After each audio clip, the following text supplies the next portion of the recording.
Truthfully speaking, a father's love. I realized today that I really didn't know what a father's love was supposed to look like. As a kid, I grew up without my biological father. My mom and my dad got married when I was 10 years old. And my dad that's in my life now is my dad. But for 10 years, I did not know what a father's love was supposed to look like. Little did I know that that love or that lack of love would form the way I would look at relationships. The great thing about God, though, is that He's always been there all of my life.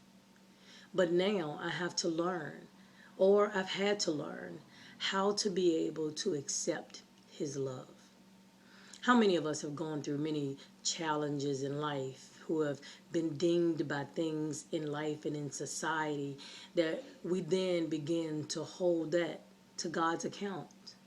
You know how you don't trust someone anymore, or you went back and dealt with them again and again, and because you don't have that point of reference anymore, you begin to not trust God. We don't let our guards down. We don't let Him in our hearts completely because we're not so sure about a father's love.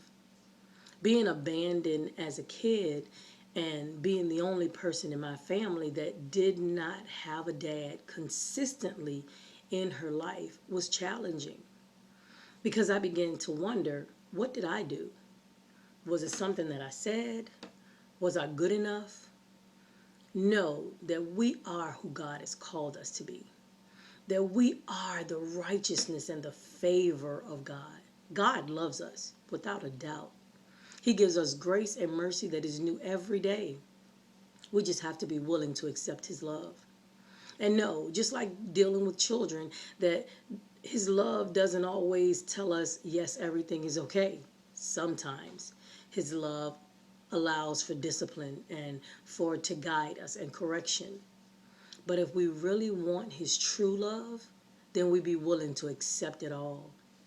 God's love, Him being our Father, never stops. I encourage you today to embrace God's love. Embrace the Father's love. Embrace who He is for you so that He can help with the wounded places in our lives, so that He can allow us to become who it is that we need to become, the true hidden us. Because my father wasn't there before I was 10 didn't mean that God wasn't always present.